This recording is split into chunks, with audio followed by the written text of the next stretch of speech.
मित्रांनो, आज मी एक पत्रकार म्हणून व्यक्त होण्यापेक्षा मी एक मतदार म्हणून व्यक्त होणार आहे, जो स्थानिक स्वराज्य संस्थेला म्हणजे अर्थात महापालिकेला, मग ती कुठलीही असो राज्यातली, त्यांना मी कर देतो. मी अपेक्षा ठेवतो की हा कर देत असताना मला ज्या सोयी सुविधा हव्यात, जी अव्यवस्था आहे, जी उत्तम व्यवस्था झाली पाहिजे, त्यातल्या समस्या सगळं काही तुम्ही दूर करावं असं अपेक्षित आहे. पण असं आहे की रस्त्यांची दुरावस्था, कमकुवत झालेली झाडं न छाटणं, मॅनहोल उघडी ठेवणं हा निव्वळ निष्काळजीपणा नाही, ही गुन्हेगारी आहे, क्राईम. दरवर्षी पावसाळा येतोच ना. प्रशासन कोट्यवधी रुपयांच्या निधीच्या गप्पा मारतं, कंत्राटदारांची बिलं पास होतात, मग महापालिकेच्या वातानुकूलित दालनात बसणाऱ्या साहेबांना रस्त्यावरचे हे मृत्यूचे सापळे का दिसत नाहीत? कंत्राटदार आणि अधिकाऱ्यांच्या अभद्र युतीने लोकांच्या जीवाचा बाजार मांडलाय का? हो, हा प्रश्न आहे. आज विहानच्या आई वडिलांच्या अश्रूंचा जाब कोण देणार? देताय का उत्तर तुम्ही? असलमच्या कुटुंबाला न्याय कोण देणार? दरवेळी अशा घटना घडतात, प्रशासन चौकशीची समिती नेमतं, काही लाखांची मदत जाहीर करून स्वतःचे हात झटकून घेतं आणि पुन्हा नव्या बळींची वाट पाहतं. हा निर्लज्जपणा, ही क्रूरता आता सहनशक्तीच्या पलीकडे गेलेली आहे. आज आम्ही केवळ चर्चा करणार नाहीये, तर विहान आणि असलमच्या मृत्यूला कारणीभूत असलेल्या त्या निर्ढावलेल्या चेहऱ्यांचे बुरखे टराटर फाडणार आहोत. आजचा आमचा थेट सवाल आहे की करदात्या नागरिकांच्या आणि निष्पाप लहान मुलांच्या जीवाचं मूल्य या प्रशासनासाठी शून्य आहे का? आणि विहान असलमचा बळी घेणाऱ्या दोषी अधिकाऱ्यांना आणि कंत्राटदारांना तात्काळ तुरुंगात, जेलमध्ये का धाडलं जात नाही? बघा, माझ्याबरोबर आहे शिवसेना उभाटाचे प्रवक्ते अखिल चित्रे, माझ्यासोबत असणार आहेत मनसेचे प्रवक्ते गजानन काळे, माझ्याबरोबर असणार आहेत थोड्याच वेळात या चर्चेमध्ये सहभागी होतील ते भाजपचे प्रवक्ते विनोद वाघ, माझ्यासोबत आहेत मुंबईचे उपमहापौर संजय घाडी, माझ्यासोबत आहेत RTI कार्यकर्ते अनिल गलगली. सुरुवात मी मुंबईचे उपमहापौर संजय घाडी यांच्यापासून करतोय. संजय घाडीजी, आज आपण स्वतः साकी नाक्याला गेला होता, त्या तिथल्या सगळ्या घटनास्थळाची आपण पाहणी केली आणि ती पाहणी केल्यानंतर माध्यमांशी बोलताना आपण असं म्हणालात की डॉक्टर आमरापूरकरांच्या प्रकरणानंतर आपण मान्य करता की जे मॅनहोल्स आहेत त्याच्यावरती संरक्षक जाळी बसवण्यात यावी असं ठरलं होतं, तसे आदेश देण्यात आलेले होते, तसं नोटिफिकेशन असेल, पण असं असताना ही जाळी बसवण्यात आली नाही. याबद्दलचा जाब आम्ही विचारू आणि त्याचं उत्तर आयुक्तांना द्यावं लागेल असं आपण म्हणालात.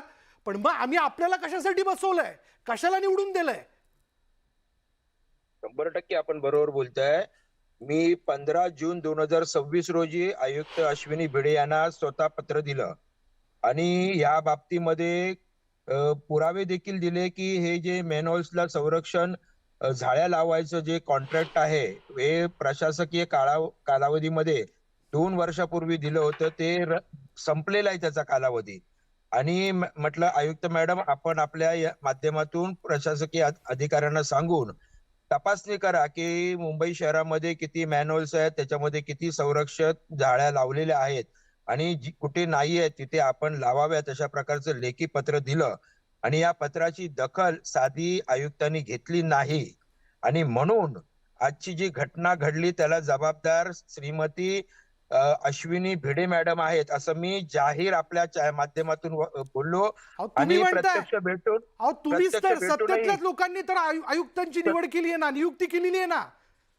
सत्तेतल्या लोकांनी जरी केली तरी शेवटी बघा, आम्ही सत्ताधारी आहोत. आम्ही सत्ताधारी काय आणि विरोधक काय, आम्ही दोघंही प्रशासनाच्या निदर्शनास. संजय घाडीजी, या सभागृहातले एक अनुभवी नगरसेवक म्हणून तुम्हाला ओळखलं जातं. हे खरं तर आम्ही स्वतः बातमी वाचली होती की उपमहापौर पदाकरता कुठला चेहरा असावा, तर संजय घाडींचा चेहरा पुढे करण्यात आला, कारण आपल्याला अनुभव आहे. असं असताना असं उत्तर तुम्ही कसं देऊ शकता? याचा अर्थ अधिकारी तुमच्या ताब्यात नाहीत, हे कबूल करा ना तुम्ही. 100% अधिकारी तुमचं ऐकत नाहीत, माजलेले आहेत अजूनही अधिकारी. प्रशासकीय अधिकारी हे प्रशासकीय कालावधीतून बाहेर पडलेले नाहीत आणि हा जाब मी एक शिवसैनिक म्हणून विचारला, उपमहापौर म्हणून देखील नाही, या मुंबई शहराचा नागरिक, मुंबईकर म्हणून, एक शिवसैनिक म्हणून आयुक्तांना विचारला. अधिकारी करतायत काय? जबाबदारी आहे, करतायत काय अधिकारी?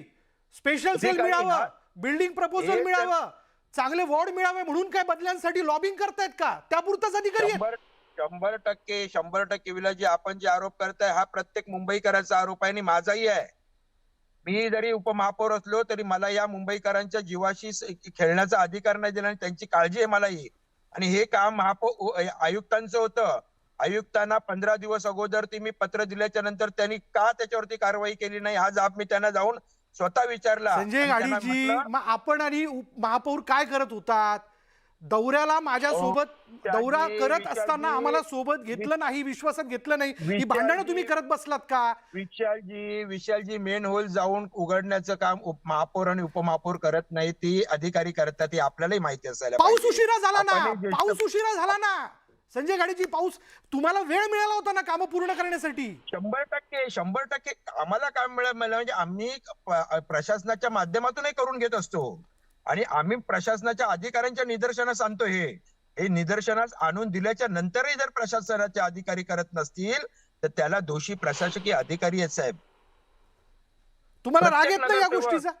प्रत्येक 100% राग आला मला. म्हणून तर मी त्या ठिकाणी आयुक्तांना जाऊन आम्ही सर्व नगरसेवकांनी सह्यांचं पत्र देऊन त्यांना त्यांच्या राजीनाम्याची मागणी केली. बरं, अखिल चित्रने विचारतो. अखिल चित्र, हे उत्तर पटतं का उपमहापौरांचं तुम्हाला? बघा, मी हा प्रश्न तुम्हालाही विचारतोय. हेच एक काळी तुमच्यावरती रखवालदार म्हणून लक्ष ठेवून होते, तुम्ही सत्तेत होता. घटना तुमच्या कालावधीत पण घडलेल्या आहेत आणि त्या थांबलेल्या नाही आहेत. ही पहिली वेळ नाहीये की माणूस मॅनहोलमध्ये जाऊन त्याचा जीव गेला किंवा झाड पडलं म्हणून माणसाचा जीव गेला. मुळीच हे पटत नाहीये आणि आपल्या प्रश्नाचं मी थेट उत्तर देतो. विषय असा आहे की आपण आता आपल्या चर्चेदरम्यान जे घाडी साहेबांबरोबर आपण केलं, आपण हे बोलला की आपण दौऱ्याला फिरत होता, ते फक्त कोणाला बोलवलं मान अपमानासाठी फिरत होता का? महापौर मॅडम आता गेल्या आठवड्यात जेव्हा मुंबईत फिरत होत्या तेव्हा एक बीएमसीचा कर्मचारी त्यांच्या समोर मॅनहोल मध्ये पडला.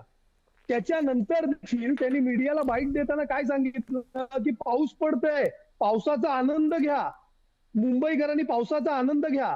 ठीक आहे, आनंद घेऊ आम्ही, परंतु तुम्ही तिकडे ते मॅनहोल मध्ये कर्मचारी पडत असताना त्याच्यानंतर तुम्ही काय तजवीज केली मुंबईमध्ये? आजही मी तुम्हाला जबाबदारीने सांगतो, आज पण मी तुमच्या चॅनलला जेव्हा फोनो दिला तेव्हा पण हे म्हटलं होतं की आपला एक कॅमेरामॅन पाठवा मुंबई पश्चिम उपनगरात. आत्ताही मॅनहोल उघडे आहेत, आत्ताही मॅनहोलवर जेव्हा महापौरांसमोर असा प्रकार घडतो तेव्हा देखील महापौरांनी सिरियसनेस घेतलं नाही त्या गोष्टीचं. काल आपण हाऊस मध्ये पाहिलं, अमित चाटम त्या विषयावरती बोलत होते, पोटतिडकीने बोलत होते. 4 वर्ष म्हणे ऍडमिनिस्ट्रेटर होता, तर ऍडमिनिस्ट्रेटर कोणाचं होतं? ऍडमिनिस्ट्रेटर कोणाच्या अंडर येतं? आता हे अश्विनी भिडे मॅडम बद्दल उपमहापौर जी म्हणत आहेत, तर त्यांची नियुक्ती कोणी केली आहे? माझा तोच कोणाच्या प्रश्न आहे. मर्जीचे आहेत? मग त्याचं उत्तर कोण देणार? आपण असे हातबल होऊन हात वर करून कसं चालणार? तेव्हा कसं आपण पोटतिडकीने भांडत होता की मला का नाही महापौर बोलवत, मला का नाही पाणीला एकत्र नेत? मग 2-2 ठिकाणी पाणी करून तुम्ही काय केलं? हा प्रश्न मुंबईकर जनतेसमोर आहे, याचं उत्तर द्या ना.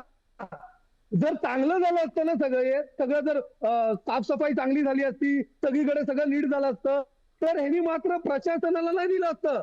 तेव्हा सगळं श्रेय स्वतःकडे घेतलं असतं की आम्ही कशी पाणी गेली 1.5-2 महिना, बघा आम्ही कसं सगळं साफ केलं, बघा कशा प्रकारे मुंबईमध्ये काही प्रकार घडला नाही. सफाईची पाहण्या करण्याचा विषय वेगळा आहे, अखिलेश जी म्हणताय तो, आणि आता हा मॅनहोल्स उघडं राहणं हा वेगळा प्रकार आहे. नाले आज सफाई पाऊसही देखील झाली पडला नाहीये, नव्हता. काही झाली नाहीये. नाले सफाईचं पण जे काय ना पोस्टमॉर्टम, ते ऑलरेडी विविध पक्षाच्या नेत्यांनी तिथे जाऊन त्यांच्या स्वतःच्या फेसबुक लाईव्ह वर देखील दाखवलेलं आहे. नाले सफाई नाही झालेली आहे गाडीची.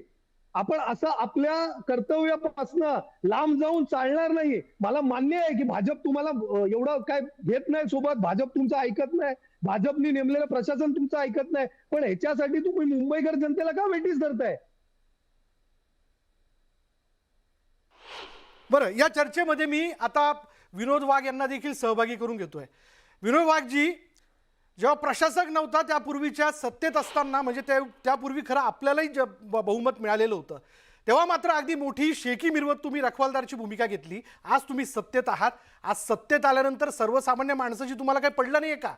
माणसं मॅनहोलमध्ये पडतायत, झाड पडून एका 10 वर्षाचा पोराचा जीव जातो, याला जबाबदार कोण? याला जबाबदार खुद्द आता घाडींनी हे आयुक्तांना धरलंय, पण तुम्ही जबाबदार आहात याला. घडलेली घटना अत्यंत दुर्दैवी आहे आणि तो एक अपघात आहे, परंतु असा अपघात घडता कामा नये. जसं तुम्ही झाडाचा उल्लेख केला, ते तर अत्यंत दुर्दैवी हे घटना होती. अपघात शाळेतले नाहीत, मुलं हे होते. सापळेत, हे सापळे आणि- होते. विनोद वाघजी लक्षात घ्या, हे सापळेत. विशालजी पराकोटीचा विशालजी, निष्काळजीपणा आपल्या- करून एक ठेकेदार विशालजी- त्या ठिकाणी मॅनहोल उघडं ठेवतो. विशालजी जर नियम नाहीत जर का? ज्याच्या चुकीमुळं ही घटना घडली त्याच्यावर निश्चितपणे त्या ठिकाणी कारवाई होईल. आणि या ठिकाणी मग उपमहापौर अधिकारी महापौरांनी सांगितलं ठेकेदारांवरती की- लक्ष ठेवण्याचं काम कोणाचं आहे?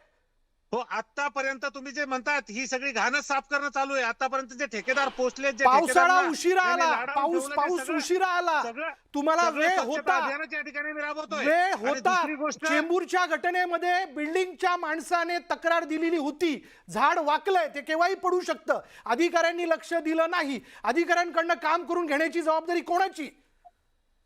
100% त्या ठिकाणी प्रशासनाची आहे. प्रशासन म्हणून त्या ठिकाणी आमचे महापौर असतील, आमचे महायुतीचे उपमहापौर असतील, यांची सगळ्यांची जबाबदारी आहे. बरं, आणि यांनी एक साधं उत्तर.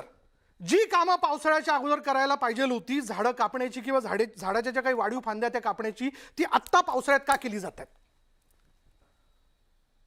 ज्या झाडाचं त्यांनी स्ट्रक्चर ऑडिट केलेलं होतं त्या झाडाचं, आणि हे झाड त्यांच्या आता महापौरांनी त्या दिवशी आपल्या स्टेटमेंटमध्ये सांगितलं सगळं त्यांनी, की याबाबत ते माहिती घेतायत की नेमकं याच्यात कोण दोषी आहे.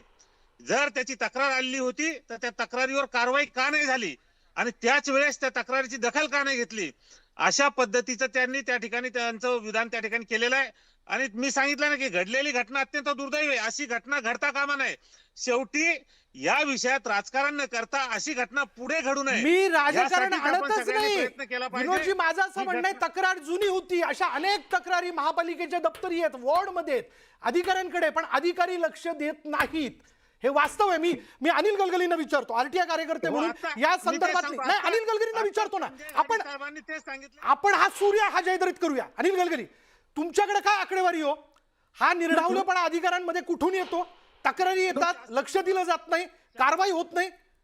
खरं पाहिलं तर प्रशासकीय राज्य असल्यापासून आतापर्यंत ज्या पद्धतीने अधिकाऱ्यांची मनमानी वाढलेली आहे, सामान्य नागरिकांना तर उत्तर देणं दूर. आता जसा उपमहापौर संजय घाडी यांच्या तक्रारीला सुद्धा त्यांनी केल्याची टोपली दाखवलेली आहे. त्याच्यापेक्षा जास्त का असू शकतं? खरं पाहिलं तर ही जी घटना झालेली आहे ही फार दुर्दैवी आहे. 2023 मध्ये जेव्हा 24 जून 2023ला शिवाजीनगरमध्ये रामकृष्ण दास आणि सुधीर दास यांचा मृत्यू झाला, तेव्हा सुद्धा उपाययोजना करण्याचं ठरवलं होतं.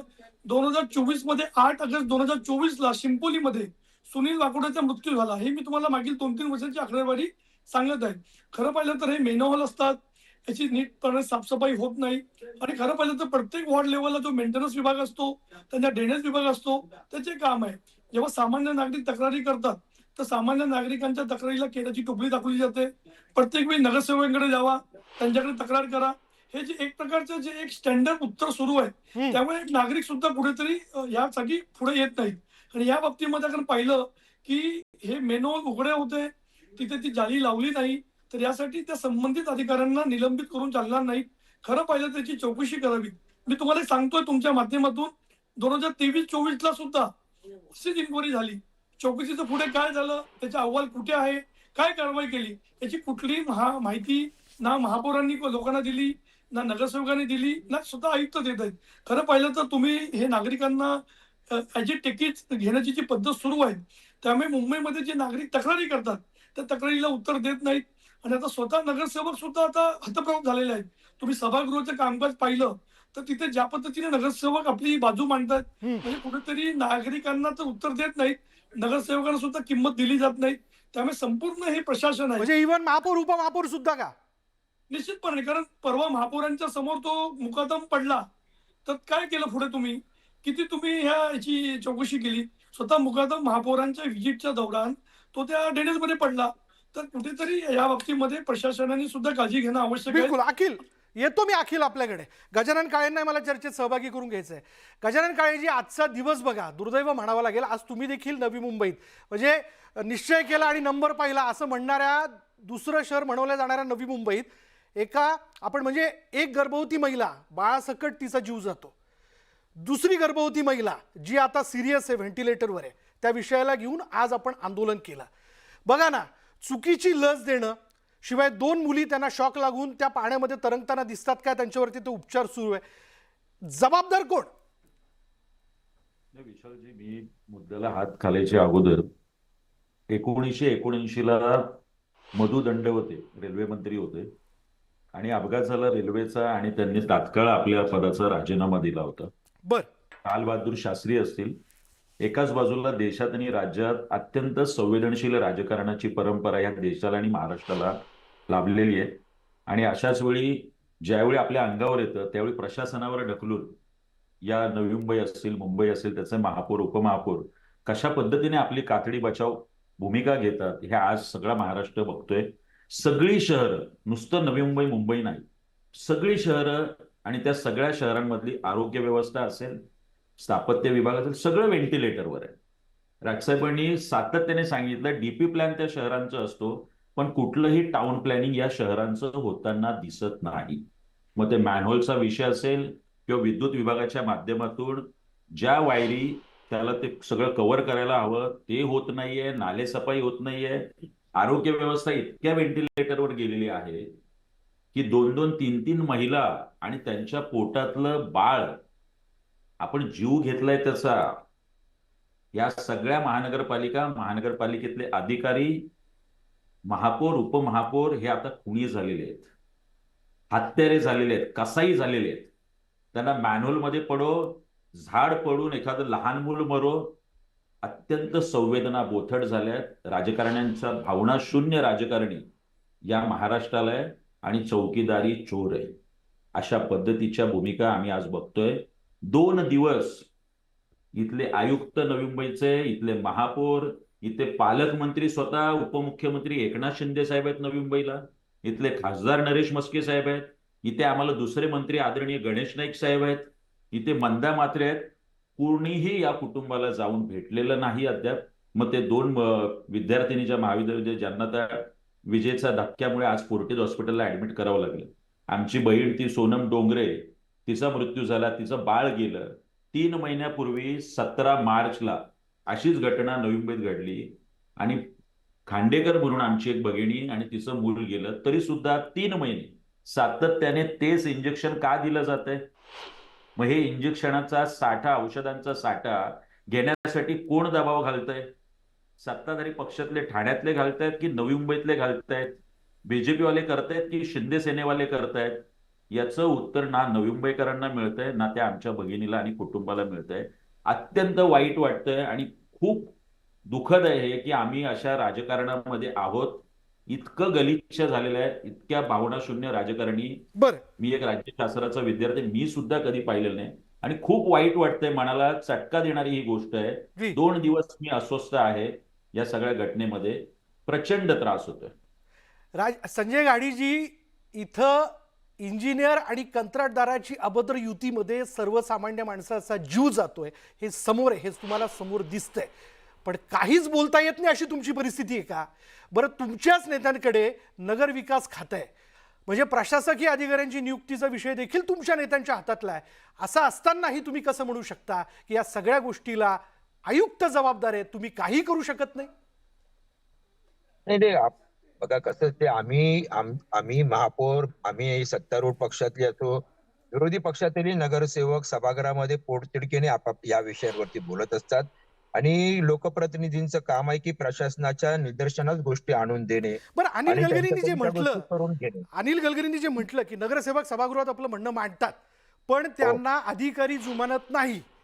सामान्यांच्या भाषेत बोलायचं जरा झालं, पूर्ण ऐकून घेतलं विशाल जिथे तुम्हाला कळेल आणि आपल्या माध्यमातून लोकांनाही कळेल बरं, की हा जो माज आहे ना अधिकाऱ्यांचा, हा गेल्या 4 वर्षामध्ये प्रशासनामध्ये असलेले अधिकारी आहेत. बरं, अजून त्यांना अजून कळत नाही की या निवडणुका झाल्यात, लोकप्रतिनिधी आहेत.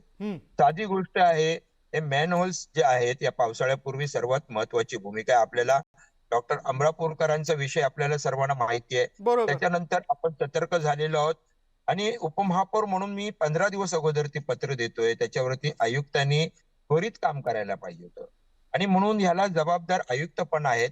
आणि याच्या व्यतिरिक्त जो कॉन्ट्रॅक्टर आपण याच्यामध्ये पाहताय याच्याकडे कुठची वर्क ऑर्डर नाही. बरं, ही 2 वर्षापूर्वी दिलेली जी कॉन्ट्रॅक्ट होती याचा काळ संपलेला आहे. याच्या एक माहिती आम्ही लेखी उपमहापौर म्हणून लेखित त्यांना दिल्याच्या नंतर देखील प्रशासनाने याची माहिती करून याच्यावरती काम करायला पाहिजे. आता याला उपमहापौर म्हणून मी जबाबदार असेल तर तुम्ही म्हणत असाल तर मी राजीनामा द्यायला तयार आहे. मी काही एक सामान्य माणूस आहे, परंतु मलाही जेवढं तो जो इसम त्या ठिकाणी गेलाय, हा माझ्या भावासारखा माझ्या कुटुंबातला देखील आहे असं मी मानतो. आणि म्हणून मी आज पोटतिडकीने पहिलं तिथे जाऊन तिथून आयुक्तांकडे आम्ही सर्व नगरसेवक गेलो. याच्यात मला कुठेही राजकारण करायचं नाही किंवा काही नाही. मी अनेक वर्ष 38 वर्षे प्रामाणिकपणाने काम करणारा कार्यकर्ता. हम्म. आणि मलाही एक 10 वर्षाचं बाळ गेलं, तिथेही मी पोहोचलो. आज इथेही घटना घडली. ह्या घटना होताना मी आयुक्तांना विचारलं की आणखीन तुम्ही किती मुंबईकरांचे बळी घेणार आहात हे एकदा मुंबईकरांना सांगा. म्हणजे आपल्याला आमच्यावरती जे आरोप होते आपले साहजिक आहे, लोकांना आम्ही उत्तरदायी आहोत, लोकांनी आम्हाला निवडून दिलंय. हम्म. परंतु आता आम्ही सर्व नगरसेवक, सर्वच पक्षातले नगरसेवक या प्रशासनाला धारेवरती धरून यांच्याकडनं काम करून घेणार. आणि म्हणून आज 4 जणांना, सहाय्यक आयुक्तांसह 3 अधिकाऱ्यांना आपण निलंबित केलंय. आणि जो ठेकेदार होता निष्काळजीपणाने, त्याच्यावरती फौजदारी गुन्हा केलेला आहे. उद्या देखील पोलीस ठाण्यांमध्ये जाऊन याचा पाठपुरावा करणार. बरं, अखिल चित्रे, पटतंय का आपल्याला हे म्हणणं? हे बघा, संजय घाडी साहेब एक व्यक्ती म्हणून त्यांच्या भावना त्यांनी व्यक्त केल्या, परंतु एक गोष्ट लक्षात घ्यावी लागेल की ज्या पक्षातनं उपमहापौर झालेले आहेत, आता पण आपण चर्चेदरम्यान सांगितलं की नगर विकास खाते अंतर्गत मुंबई महानगरपालिका येते. बरोबर. ऍडमिनिस्ट्रेशन हम्म. हे तुम्हाला लक्षात आणून देतो, ऍडमिनिस्ट्रेशन हे सीएम साहेबांच्या अंतर्गत येतं. हम्म. बरोबर. हम्म. आता ह्यांचं जर असं म्हणणं असेल की ऍडमिनिस्ट्रेशनच यांचं ऐकत नाही, मग ह्यांचे नगर विकास खात्याचे मंत्री काय करतायत? तेच ह्यांचे प्रमुख आहेत. त्यांचे भारतीय जनता पार्टीचे सीएम आहेत आदरणीय देवेंद्र फडणवीसजी. त्यांनी किती वेळा तक्रार केली की ऍडमिनिस्ट्रेशन ऐकत नाही. गेले 4 वर्ष आपण जर पाहिलं तर गेले 4 वर्ष ऍडमिनिस्ट्रेशनच कार्यरत आहे. आणि गेले 4 वर्ष हे मुख्यमंत्री आलटून पलटून कोण होते? मग नगर विकास खात्याचे मंत्री मुख्यमंत्री होते किंवा मुख्यमंत्री आता जे फडणवीस साहेब आहेत ते होते. मग ह्याच्यावरती आता आपण असं हतबल होऊन, मी तुमच्या भावना, संजय घाडीजींच्या भावना समजू शकतो, त्यांना खूप वाईट वाटलं असेल, परंतु ह्याच्यासाठी जबाबदार कोण आहे? आपण जबाबदारी शोधतोय. आपण आता चर्चेदरम्यान गलगलीजींनी सांगितलं की एक मुकादम तिकडे महापौरांसमोर त्या मॅन्युअल मध्ये पडला. आपल्याला एक मी गोष्ट सांगतो विशालजी, तिकडे ना कारवाई त्या मॅन्युअल कोणी उघडं ठेवलं त्याच्यावर नाही झाली. त्यांनी इन्क्वायरी बसवली, पण इन्क्वायरी कोणाची बसवली? तर त्या मुकादमाची बसवली. म्हणजे याच्या मागे काय षडयंत्र आहे का? मुद्दाम पडलं की काय? हा मुद्दाम पडलाय की काय? अहो, हे हास्यास्पद आहे, याला लाज पण वाटत नाही. हे अत्यंत महापुअर ऍडमिनिस्ट्रेशन आहे त्या महापौरांचं. मी परत एकदा सांगतोय, जर सगळं चांगलं झालं असतं, सुरळीत झालं असतं, मग यांनी प्रशासनाकडे बोट दाखवलं असतं का? विशालजी मला एक सांगा, तेव्हा हे दोघे हेच बोलले असते ना, आम्ही पाणी दौरा कसा 1.5-2 महिना राबवला, कसा ते सुपर कॉन्स्टिट्युशनल अधिकारी आहेत ना, ते महापौरांच्या वर सुपर कॉन्स्टिट्युशनल, एक ते चोमय्या आणि दुसरे अमित साटम, हे दोघे फिरत होते. सगळ्यांनी श्रेय घेतलं असतं की आम्हीच केलंय, आमच्यामुळेच झालंय. शिवसेनेच्या काळात बघा कसं पाणी तुंबायचं, बघा कसं मुंबईचं तुंबई व्हायचं. आता हे वारंवार राजकारण आणायचं नाही सांगून अमरापूरकरांबरोबर काय झालं तिथे नेण्याचा विषय त्यांचा चालू आहे. पण आता काय झालं ह्याच्यावर उत्तर आपण देणार आहोत. एक्झॅक्टली, मला तेच म्हणायचंय. मला अनिल गलगलीजी हा मुद्दा तुमच्याकडे न्यायचा आहे. माणसाचा जीव जायस्तोवर मला वाटणी बघायची आहे. माझं असं म्हणणं आहे, जी अव्यवस्था आहे ती व्यवस्थित झाली पाहिजे. संजय गाडी म्हणतायत की अधिकारी आमचं ऐकत नाहीत, प्रशासक आमचं ऐकत नाही, पण प्रशासकावरती देखरेख ठेवण्याची, त्याच्यावरती वचक ठेवण्याची जबाबदारी ही राज्यकर्त्यांची नाही का? निश्चितपणाने, कारण ही घटना काही नवीन नाहीये. मुंबई शहरामध्ये यापूर्वी सुद्धा, जसं मी तुम्हाला काही उदाहरणं दिली 2023ची 24ची, यापूर्वी सुद्धा मॅनहोलच्यामुळे दुर्घटना झाली होत्या. खरं पाहिलं तर यावरती जेव्हा अशा प्रकारे दुर्घटना होतात, तसं तर मी आता सध्या जे प्रशासन आहे त्यांचे आभार मानतो. कारण पहिल्यांदा असं झालं की आपण ताबडतोब अधिकाऱ्यांना निलंबित केलेलं आहे. यापूर्वी कधी आपण अधिकाऱ्यांना निलंबित करत नव्हतो, परंतु निलंबित केल्यानंतर जेव्हा त्याची चौकशी पूर्ण होईल, त्यांना अगर बडतप कसं करायचे आहे, त्यांच्यावरती कारवाई कशी करायची आहे, त्याचा अहवाल कधी सुद्धा प्रसिद्ध होत नाही. म्हणजे मी आधी तुम्हाला 2023-24ची उदाहरणं दिली. यापूर्वी सुद्धा अशा चौकशा समित्या नेमल्या, कारवाई झाली, पण पुढे त्या अधिकाऱ्यांना तुम्ही कुठे अंदमानला पाठवलं की निकोबारला पाठवलं की त्यांना कुठली तुम्ही त्यांना प्रमोशन दिलं, किंवा ते अधिकारी पुन्हा एकदा सर्व्हिसमध्ये दिसायला लागतात असं म्हणूयात ना आपण. निश्चितपणे, कारण आता आपण पाहिलं की जसं आता संजय घाडी सुद्धा म्हणतायत पोटतिडकीने, त्यांना मी फार वर्षापासून ओळखतो. अनिल गलगलीजी, अशी उदाहरणं तुमच्याकडे असतील ना की मुंबईत अशा घटना घडल्या? उदाहरणादाखल कमला मिल मधल्या हॉटेलचं आग प्रकरण घ्या. यस, हा, अधिकारी पुन्हा दिसतायत का? कमला मिल झाली, त्यानंतर आपण जेव्हा कालबादेवीला आग लागली, त्याचा रिपोर्ट फक्त महापालिकेच्या वेबसाईट वरती अजून सुद्धा त्यांनी ठेवलेला आहे, परंतु त्याच्या ज्या उपाययोजना आहेत त्यापर्यंत त्यांनी कारवाई केलेली आहेत. मी संजय घाडी यांच्या भावना समजतो, त्यांना मी ओळखतो. खरं म्हणजे ज्या पद्धतीने उपमहापौरांनी जी भूमिका घेतली त्याचं सुद्धा स्वागत आहे.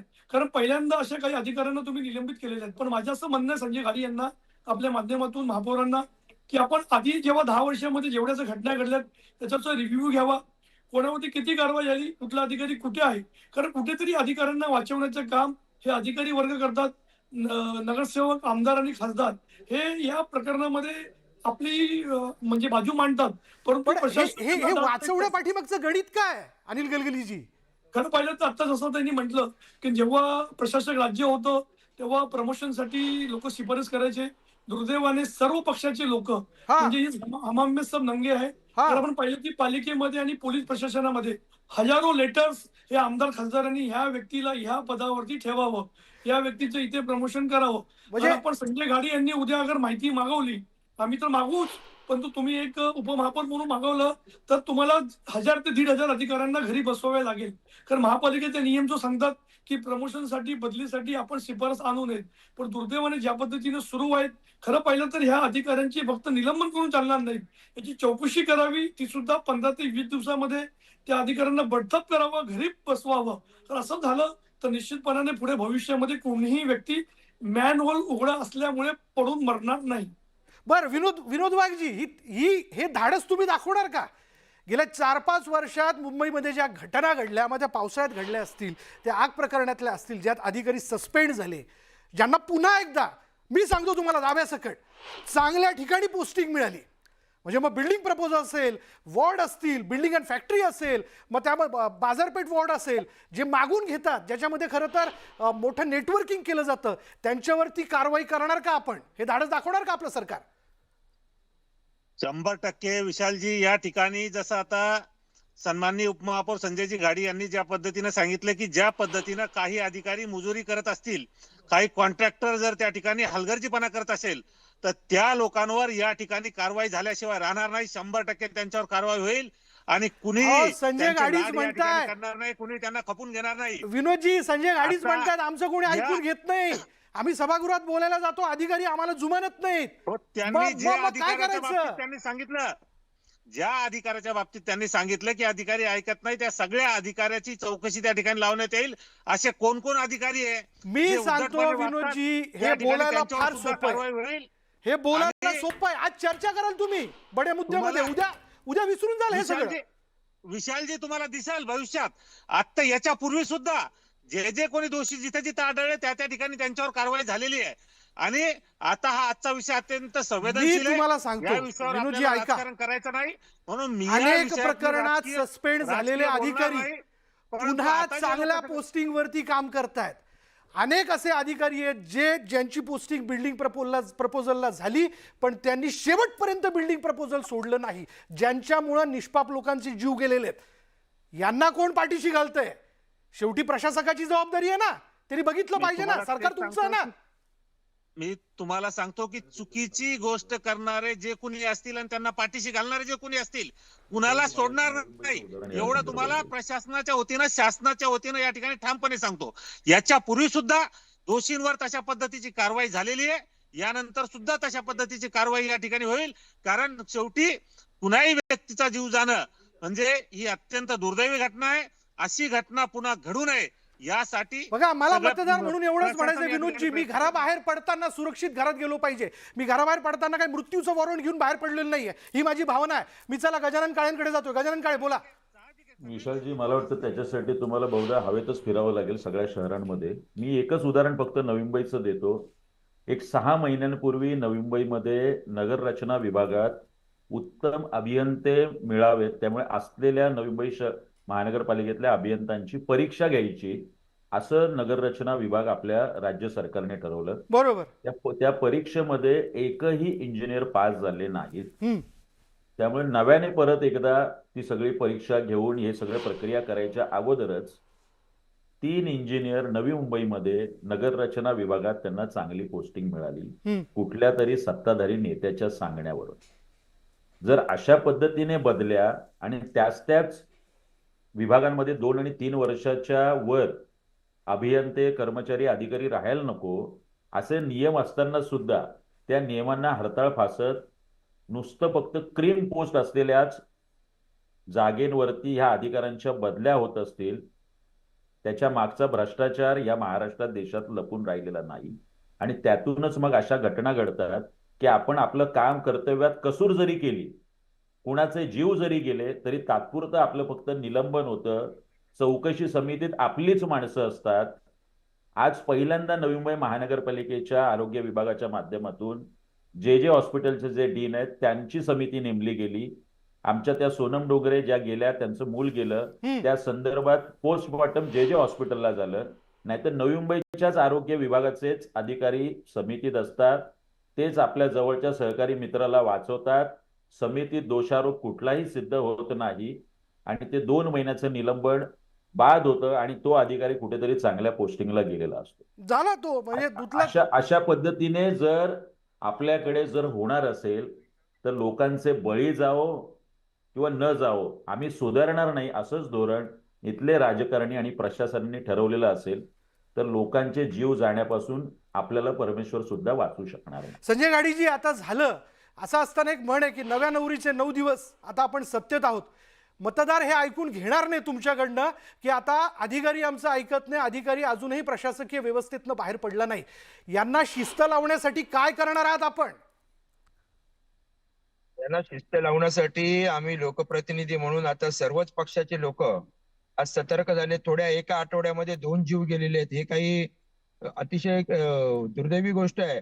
आणि आज माझ्यासारखा देखील शिवसैनिक आणि महापौर देखील याच्यावरती अगदी भावनिक होऊन तुटून पडलेला आहे.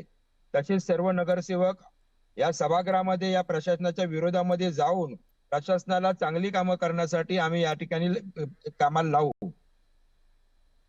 जी अखिल चित्रे,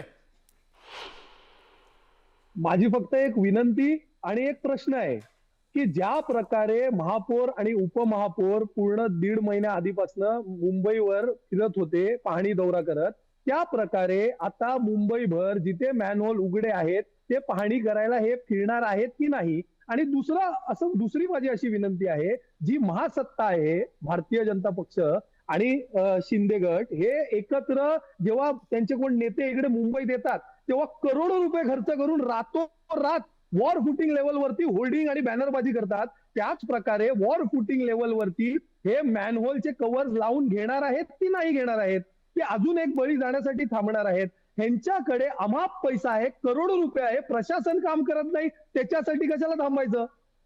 शिंदे साहेब तर प्लेन भरून बाहेरून लोकांना घेऊन येतात, कोण कुठे अडकतात. रातोरात हे यांच्या पक्षातर्फे मॅनहोल लावून घेणार आहेत की नाही घेणार आहेत? मॅनहोल लावून घेणार आहेत की नाही घेणार आहेत? नाही आपल्याला राजकीय याच्यात जायचं नाही. अखिल चित्रेजी, प्रश्न आहे सर्वसामान्य मुंबईकरांचा, राज्यातल्या मतदारांचा. मॅनहोल लावून घेणार की संजय नाही? गाडीजी आश्वस्त करा, उपमहापौर म्हणून तुम्ही मुंबईकरांना आश्वस्त करा. त्यांचे किती होर्डिंग लावलेत? नाही तो मुद्दाच नाही, माझा तो मुद्दाच नाही. आपण त्या मुद्द्यावर जायचं नाही. नाही घेणार. नाही तुमच्या सोबत होतो. लावून घेणार की नाही घेणार? आम्हाला शिकवू नका. मॅनहोल लावून घेणार की नाही घेणार? आणि म्हणून संजय गाडीजी, आपण आणि सोडून द्या. अखिल चित्रेचा मुद्दा सोडून द्या. तुम्ही जाता जाता आश्वस्त करा. आणि म्हणून तुमच्या पक्षातील लोक तुम्ही आश्वस्त करा. मी काय म्हणतो संजय गाडीजी, आश्वस्त करा की यापुढे मुंबईकरांचे जीव जाणार नाहीत, असे मॅनहोल उघडे दिसणार नाही, त्याच्यावरती जाळी असेल, झाड पडणार नाही. 100% आम्ही प्रयत्न करणार. बघा, नैसर्गिक हानी होणं वेगळी आहे, परंतु ही मनुष्य हानी आहे मॅनहोल मधून झालेली. हे आम्ही कुठेही कदापि खपून घेणार नाही. आणि म्हणून मी पहिल्यांदा उपमहापौर असेल किंवा एक नगरसेवक किंवा एक सैनिक असेल की आमच्या आयुक्तांची मागणी या ठिकाणी राजीनाम्याची केली. मी त्यांच्या पाठीशी नाही घातलेलं आहे. 4 जणांना सस्पेंड करायला लावलेले आम्ही. आम्हाला सगळ्यांना तेच अपेक्षित आहे. पक्षीय अभिनिवेश बाजूला ठेवा, आपलं पद बाजूला ठेवा. एक शिवसैनिक म्हणून, एक माणूस म्हणून माणसाचा विचार करा. त्यामुळे व्यवस्थेमुळे पुन्हा असे बळी जायला नको, हीच खरं तर तुम्हा सगळ्यांना विनंती. आणि जर असं होत असेल तर आवाज उठवा. चला, या विषयाला घेऊन मी माझा प्रश्न उपस्थित केलेला होता. आपल्या सगळ्यांचे धन्यवाद. आणि त्या प्रश्नातला पोल देखील मी जाणून घेतोय. बघा, माझा प्रश्न या ठिकाणी काय होता, त्याबद्दल काय म्हणतायत लोक. निर्ढावलेल्या प्रशासनामुळे रस्त्यांवर बळी जात आहेत का, हा माझा प्रश्न होता. बघा, 96% लोक म्हणतात होय. आणि या होयमध्ये सगळं काही दडलेलं आहे आणि लोकांना काय म्हणायचं हे देखील यातनं लक्षात येतंय मंडळी. त्यामुळे असं आहे, या सगळ्याच्यात जर आपण पाहिलं तर की आज विहान श्रीवास्तव आणि असलम शेख या 2 निष्पाप जीवांचे बळी गेलेत. हे फक्त 2 मृत्यू नाहीत, तर ही या निर्ढावलेल्या आणि ढिम्म प्रशासनाने सामान्य जनतेच्या विश्वासाची केलेली हत्या आहे. दरवर्षी कोट्यवधी रुपयांचा टॅक्स भरणारे मुंबईकर काय याच दिवसासाठी कर भरतात का, हा माझा प्रश्न आहे. की त्यांच्या हक्काच्या पैशातून कंत्राटदाराचे खिसे भरावेत आणि बदल्यात त्यांच्याच पदरात मृत्यूचे सापळे पडावेत. आज प्रश्न फक्त साकीनाका किंवा चेंबूरचा नाही आहे, प्रश्न संपूर्ण मुंबईच्या आणि महाराष्ट्राच्या सुरक्षेचा आहे. जर आज आपण आवाज उठवला नाही तर दोषी कंत्राटदार आणि निष्काळजी अधिकाऱ्यांना तुरुंगाची हवा दाखवली नाही तर उद्या विहान किंवा अस्लमच्या जागी आपल्यापैकी कोणी असू शकतं, तुम्ही मी कोणी असू शकतं. प्रशासनाला आणि सरकारला आता जागं व्हावंच लागेल. चौकशीच्या नावाखाली या फाईल्स दाबल्या जाऊ नयेत हीच न्यूज 18 मराठीची भूमिका आहे. जोपर्यंत या 2 निष्पाप जीवांना न्याय मिळत नाही आणि दोषींवर कठोर कारवाई होत नाही तोपर्यंत आम्ही हा प्रश्न लावून धरू.